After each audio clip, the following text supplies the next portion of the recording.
get into Stanford, and it takes a lot of work to get good grades and to graduate and do well. But over 10% of the students at Stanford are, in addition to writing papers and taking exams and doing experiments, they're writing business plans. And that has been enabled by the creation of a new entity at Stanford called StartX. Cameron Tattleman, Tony Lai is also here, co-founders of StartX. They went to the Stanford Student Enterprises. This is the group on campus that has the responsibility for any businesses that students start. If you want to sell popcorn or if you want to sell t-shirts, you have to have Stanford Student Enterprises approve your plan. Well, a group of Stanford students went to SSE and they said, well, what we'd like to have is an incubator for the new business ideas that are coming out of the activities here at Stanford. And Stanford said, all right. In 2 years, Cameron, you tell the story. StartX has gotten underway, brought in people from around the valley, the entrepreneurial professors at Stanford and the entrepreneurial students, and is providing a very strong role to many startups that are incubated or have their roots somehow at Stanford. Now, mediaX does not have as its main mission to create new companies. But sometimes the ideas that come out of the research that we do inspire those ideas for new companies. And the panel that Cameron will introduce includes 4 of them. Cameron. You guys want to sit down? Sure.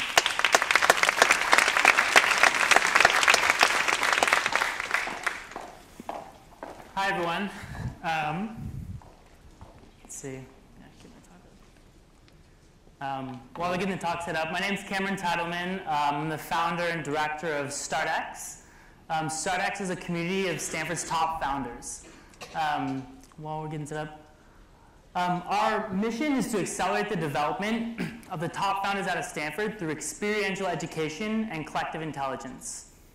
We do this through creating an organized, optimized social network and ecosystem that allows founders to have a personalized education path and access to people and resources that they need when they need it.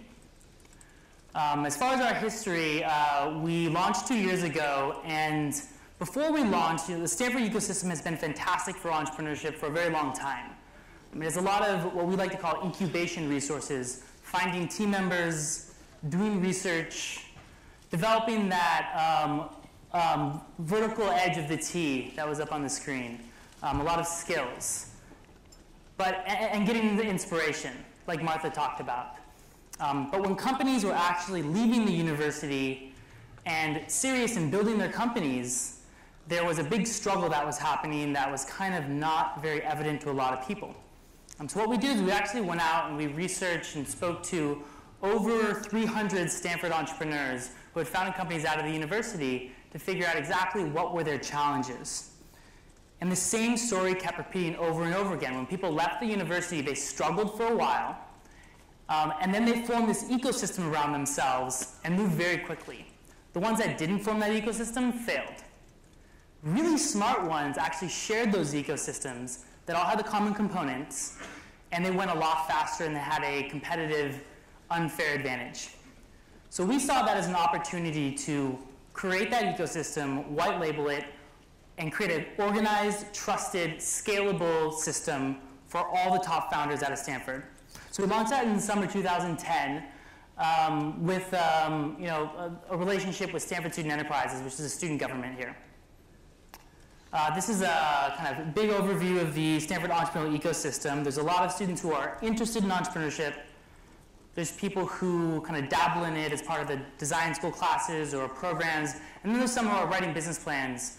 There's a very small percentage, well, it's around 10%, I guess that's not small for other universities, but it's a smaller percentage that are actually serious and committed and ready to do it. The people who we select into StartX are ones who have already committed to building something that they're passionate about and solving a real-world problem. They have a team together, and they're serious about building their company. Here's some stats. So we have around 10%, well, around 8% of the Stanford population apply each year that are serious about building a company. We take around 8% of those. It's really interesting the diversity of entrepreneurship that's coming out of the university. We've had in the program 50% PhDs, 25% masters, 25% undergrads, and in all industries. Only half have been IT. The other half have been medical, both device and biotech, clean tech, and a lot of hardware. As far as companies out of Stanford, the ones through StartX have raised over $88 million in the past 2 years. Here's some examples of some companies. So you can see with stem cell theranostics, this is the head of the Cardiovascular Institute at Stanford, along with a PhD and an undergrad that takes skin cells, transforms them into beating heart cells that have the same properties as the person, and they can screen for drug toxicity. Everything to Carbon Lighthouse, which is basically their goal is to reduce carbon emissions. And these companies don't necessarily have to be venture scale. Carbon Lighthouse is fully profitable without any venture money. Stanford, and us being a nonprofit affiliated with Stanford, has the opportunity to provide resources and structures for companies that aren't just venture scale. Here's an example of our alumni network. Important thing to kind of understand here is that as you build these networks, creating a trusted, organized ecosystem is the #1 thing that we've found that helps companies and innovations grow faster. That was our hypothesis, and through 90 companies, we've proven that. We measure how much, we measure the learning challenges as well as operational challenges the companies have, and they've solved 70% of them, or I'll repeat that, 70% of them through each other. Now, they have access to founders from Google and LinkedIn. They have access to venture capitalists from Sequoia, Benchmark, et cetera, and they're solving 70% of their problems from each other. I think it jumped ahead.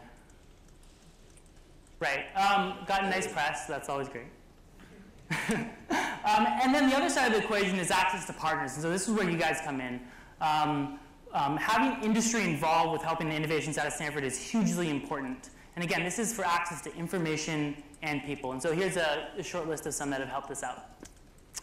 So the way we do this is through 4 methods. The first is building trust within a community that is an extension of the culture of Stanford. And these guys will kind of talk about the Stanford culture and how that's helped them. The second is through mentorship.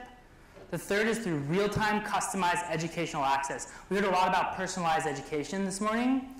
And this is exactly the same with entrepreneurship, where they need to solve the problems when they have them, when they're right in front of them. And so we provide an organized way for them to get access to that, as well as resources. Oh, we take no equity too, completely free. The other side of the equation also is what facilitates this and how can this be done at other universities. It's mostly a student team that's running this. It's 22 students, 8 full-time people. But the important part of it is it's done with an interdisciplinary team, students from every different discipline. And that's basically my quick overview of what StartX is. And now we're going to get to the important part, which is the panelists. So let's start out. All right, so why don't you guys introduce yourselves? Sure. So my name is Relly Brandman. I work at the social entrepreneurship startup Coursera. Coursera was founded in February by 2 Stanford professors, and I myself also did my PhD at Stanford, and almost half of our company went to Stanford, so there's a lot of Stanford connections at Coursera. So Coursera builds platforms for university classes. We partner with universities all over the world. We have 33 partner universities, including Stanford. So our partner universities bring their world-class content onto the platform, and the classes are then freely available to anybody with an internet connection. So the vision of the company, the vision and the mission is education as a basic human right. Hi, my name is Jay de Groot. I'm from Amsterdam.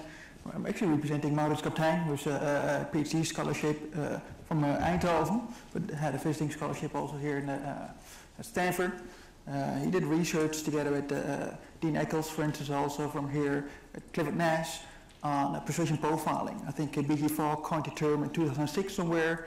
on how to persuade people, especially online, with strategies, on social strategies, scarcity strategies, that kind of stuff, and how we as persons differ on how we act on those and how you can monetize those. So it's basically big data and a cloud solution. Their research was focused on health and quantified self. Beginning of the year, we started developing actually the company called Science Rockstars. Has some ambitions, probably also with a name like that. And the first product is called Persuasion API, and I think it's live now 6 months, and we're running over in 130 countries, over 100 million API calls a month at this point. Great, thank you. Reed?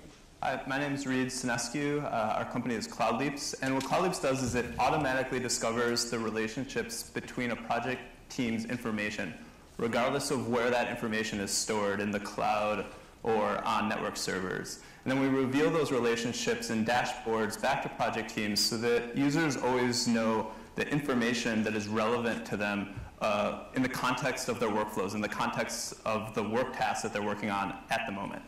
I actually came up with the need for CloudLeaps when I was working in the construction industry. And I was actually designing the structure for these buildings here at the Graduate School of Business campus. And we would run into these problems where one file would say, for example, there's X amount of seats in this auditorium. Another cost estimate file would say there were Y seats in this auditorium. And that would create huge problems. So what I did is I got funding from a bunch of construction companies to come to Stanford and do my PhD and research solutions to this problem. And then mediaX, after my PhD, provided funding along with Konica Minolta to support me taking this academic research and testing it in industry. And since my postdoc, I have then been in StartX, where I've launched this CloudLeaps product, and we're starting off in the construction industry and then moving on to other verticals to allow all enterprises to see the relationships between their information in real time without having to manually draw those relationships. Hi, I'm Emilia Lopez. I'm a coterminal master's student here in computer science, and the company I'm starting is called Premonit, and it is a social predictive platform for users to collaboratively predict the outcomes of future events. People can predict on the site, for example, who's going to win a sports game, how much money a film will make in its opening weekend, who's going to be up in the polls, etc. And all the content on the site is user-created. Users pose questions for people to predict on, they themselves predict, and then they argue why they think they're right. And the long-term goal of this product is to actually predict the future. Premonit keeps track of people's accuracy on a per-topic basis. And so, since we know how accurate you've been in predicting certain events in the past, we can take that knowledge and crowdsource all the predictions to come up with the most likely outcome for an event. Great. So thanks, guys.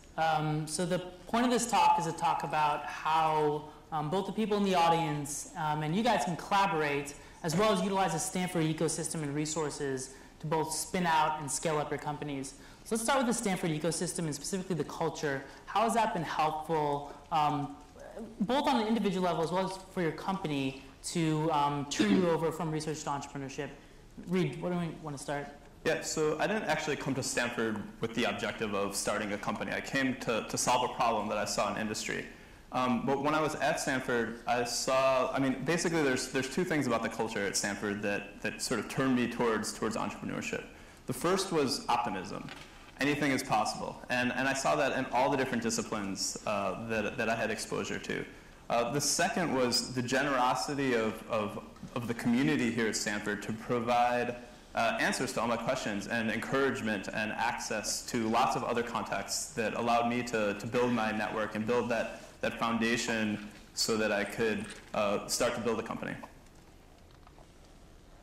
Also, I've taken a bunch of classes here at Stanford that are project-based, but they're not your regular project-based classes because they all have an entrepreneurial focus. I took Digital Media Entrepreneurship with Professor Ann Grimes, and it's a class that brings together people in technology, in journalism, and in business to basically form ventures in the media space. And I also took a class in the CS department called Software Project Experience with Corporate Partners, where you work on a project with companies like Google, Facebook, Nokia, Samsung, Zynga, And at the end of the class, whatever you make is yours. So some teams actually take that and start a company with it. And so you guys were both from research angle and the undergrad and master's angle. And Coursera was started by some professors from Stanford. And how does the relationship with kind of the Stanford culture and resources interact with professors to facilitate entrepreneurship? Yeah, that's a really good question. So the story of how Coursera started, our two co-founders are in the computer science department, Andrew and Daphne Kohler. And they put the classes that they taught to Stanford students online while they were professors and opened it up free to anybody. And unexpectedly, they got more than 100,000 students signing up. So back to what Cameron was saying, at the beginning they felt a real world need, and that's kind of the seed of where Coursera started from. We've been in the Stanford ecosystem and kind of brainstorming with Stanford people ever since. Since Stanford is one of our partner universities, we work very closely with professors, with students, with the professors who teach on the platform. We make all the data from the classes available so researchers can kind of poke around and look for patterns. It's a daily conversation with Stanford people, and lots of ideas flying around. What about from the visiting researcher perspective? Maurice was working with Clifford Nash, and after his talk also today, he's pretty inspiring. But also B.J. Falk, as one of the professors here of the Persuasion Lab, working with those people and with Dean Eccles on doing the actual research, partly also, I think, just got him inspired on figuring out that the research is great, but we have to do something with it. Yep. And then we started talking also, I know him from an early event personally, we started talking on how to build a company and what to do with the, not the actual research, but knowledge of the research on trying to build something for businesses. But he got fully inspired on having the access on knowledge here at Stanford. As far as how industry partners can help with collaborations while you're spinning out research or spinning out a company from Stanford, can one of you talk about that? Yeah, so I mean, I think one of the big ways is access to sales channels and access to customers. One of the things that I learned, I started off in the construction industry. One of the things that mediaX did for me was realize that there were a lot of companies that were interested in my research and interested in the company that I have. And so I think that while I have lots of connections to the construction industry, I'm really interested in talking to other folks in the room to see how our technology can be applied in many different verticals via your sales channels. Additionally, I found that professors know a lot of people. So if you're out in industry and you're interested in connecting with students, connect with the professors, because then the professors might connect a student interested in your space. So at Coursera, there are a lot of informal conversations happening all the time. So for example, we have talks at Coursera, so we invite people to come and give lunch talks to the company, and they're informal. So, reaching out, send me an email, for example, and say you're interested in coming, visiting, and talking to us. Also for us, every time we come over to the US, Ariane and Maurice also had a meeting again with Martha, I think 2 months ago or 3 months ago, the warmth of being welcome here and help and facilitate also whatever we need to going to America, which we're going to open an office a couple of months from now. So it's just the warmth of coming here, helping out, it's just incredible. Great. So there's a lot of researchers and students in the audience as well. So do you have any practical tips on how they can, specific things they can use, like those classes at Stanford to help with their entrepreneurial endeavor, as well as spinning out and growing their company? I did a really great thing when I was a grad student here. I don't know the current name of it, but the GSB, the Graduate School of Business, had a what they called the Summer Institute for Entrepreneurship. I think it's changed its name now. But say it again. Stanford Ignite, okay. And it was one of the best things I did at Stanford. So basically, if you're a graduate student outside of the GSB, you can come and spend a month and do like a mini MBA. And it's an amazing program. So you take classes from the professors at the GSB, you form a venture team, so you actually do the first month of starting a business, and at the very end, you're pitching to real VCs from the Valley that come in. And then you have speakers coming in that are giving their advice, and so it was a great program. I would also recommend to students that they make connections to industry now while they're still students, because actually Stanford is a hub for companies to come to look for technology. And so you can access all the leaders in these different companies that want to implement technology. And so when you go to start a business, those are the people you should be talking to. So I would recommend building your industry and professional network while you're still at Stanford, because it's actually the easiest place to build that network. Can I jump in on that question? Sure, go for it. And I'm going to have to call time so that we can not go too far off schedule. But I think that another way that people can get involved is to team with mediaX and ask the questions that the research is answering that leads to the insight that ultimately forms the companies. And I would invite any of you who have some questions that you're struggling with, who would like to do something together that neither of us could do independently, to let me know. Let's talk about those. Let's see if they could be the basis of a research theme that we could work on together. Cameron and Relly and Jay and Reed, thank you so much for sharing your thoughts and ideas. And you all have exhibits upstairs. I want to encourage everyone to Make sure see them come and say hi in to us. depth. Yes. Also, if you're from industry and you're interested in collaborating with entrepreneurs that are spinning stuff out of Stanford as well, not just from the research side, from the company side, then definitely get in touch with StartX. We have around 60 to 90 companies that are going through our kind of programs every year, so they love interacting with you guys. So again, thank you for the panel, and I will see you guys upstairs.